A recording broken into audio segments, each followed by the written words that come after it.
Welcome to the third part of the 3-step series on 7 steps to connect and communicate with your child so your child will listen to you. This is Nandini from Brainbow Kids. We covered 5 steps in our previous 2 videos. Please go and watch it if you missed it. So spend one-to-one time with each of your children. Choose a child-led activity. Have empathy. Listen and acknowledge your child's feeling. Drop the word no, and definitely don't give the satisfaction of overreaction.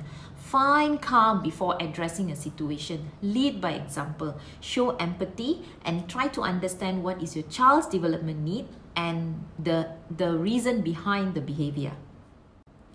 So we have discussed how to understand what my child is doing, why he or she is doing that, and how to react. For a genuine connection to take place, there are some prerequisites, I must say.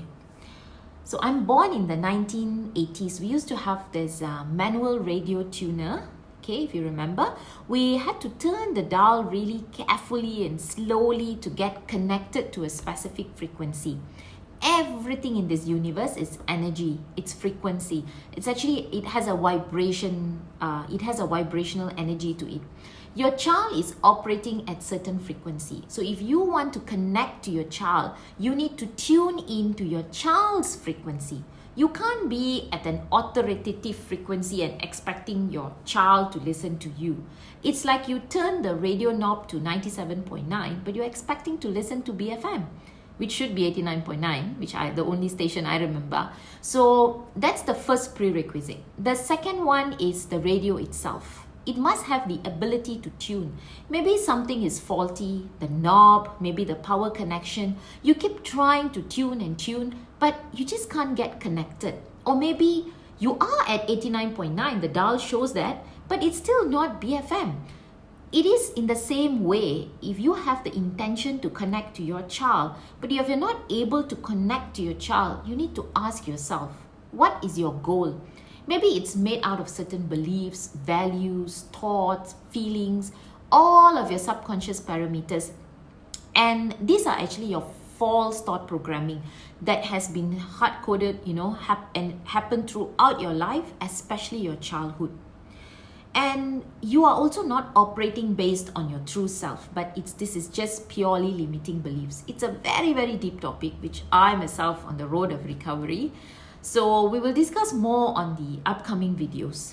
So in short, your core needs to be your true self before you connect to your child. Let's dive into today's topic. Step number 6. Fill up your child's power bucket. Children have 2 buckets that needs to be filled on a daily basis. An attention bucket and a power bucket. If these buckets aren't filled in positive ways, your child will start misbehaving to get what they need from you. This is especially true when kids feel like they aren't getting your attention when you're looking at your phone. They might pretend to fall down. My daughter used to do that. They throw toys all over the house. This will definitely get your attention, right? Most parents will try anything to get their kids to stop acting out. They nag, you remind them, you even yell. But there are better ways, and soon you will learn. For a start, let your child make some small decisions at home. Have family meetings. Get them involved in small discussions. Ask them, what do you think? Do you have an idea? Do things together, like clean up. Let them feel important, needed, wanted. Ask them questions that are not really close-ended, When you ask them, you give them choices, it's really not in their favor. So boost their power by offering open-ended questions. Do not rush them to answer questions. If you're really rushing, then use this option. Like, once you're in the bath, would you like bubbles or toys? Step number 7, be present. Have boundaries. All relationship must have boundaries, don't you think? Set fair limits. Communicate those limits clearly and be consistent in implementing consequences when appropriate. A lot of parents think they can either be this super strict disciplinarian or they can be this gentle, respectful parent. The truth is, kids need a combination of limits and firm boundaries, high expectations along with emotional responsiveness, softness, connection, as well as soothing. Some focus on really strict discipline and correcting the behavior, but totally ignoring the emotions, while some of us choose more permissive approach. You talk about feelings, being present, but no boundaries. Kids are like all over the place. Neither of them have a positive outcome. We want to connect, we want to soothe, we also show empathy even when they are at their worst point before we redirect. But clearly we say no to behavior. Yesterday when my aunt was leaving my house, my daughter was trying to close the door to prevent her from leaving and started crying. I picked her up and I said, "You must be really sad that Amama is leaving," while holding her close to me on the couch.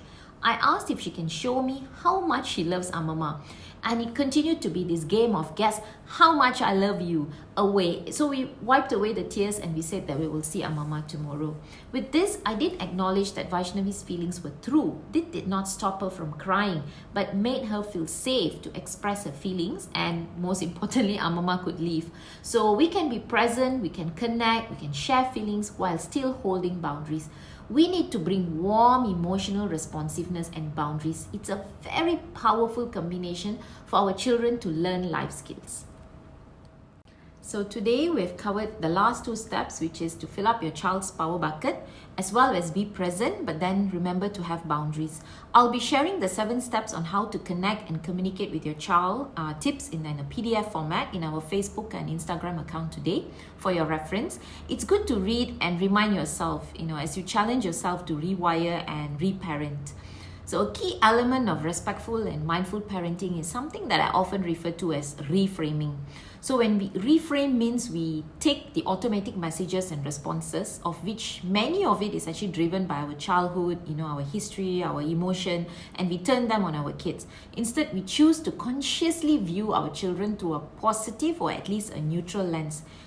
They're making me crazy, you start saying the kids are actually having a hard time. Or instead of saying they are not listening to me, we learn how to connect, like what we're doing today.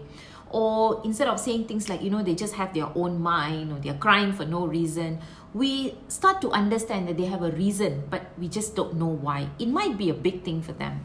So the question isn't how do I get my kids to eat their vegetables, but it's about how to get my kids to love eating vegetables. So when children, and really actually all of us, we know the real benefit, and we will choose these things ourselves. When it feels like an imposition on us, which we'll feel it's a manipulation technique, we will definitely resist. It's a natural, appropriate response. So inspire the desire and the behavior will follow. I'll be sharing more videos like this every week. I strongly believe we can all support each other to reparent ourselves. Comment and let us know below if you would like more Brainbow parenting resources, and we will get in touch with you.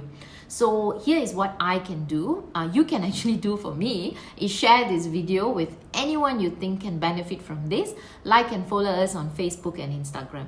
The future is emotionally intelligent. We support your child with emotional intelligence tools via creative art here at Brainbow Kids. Thank you.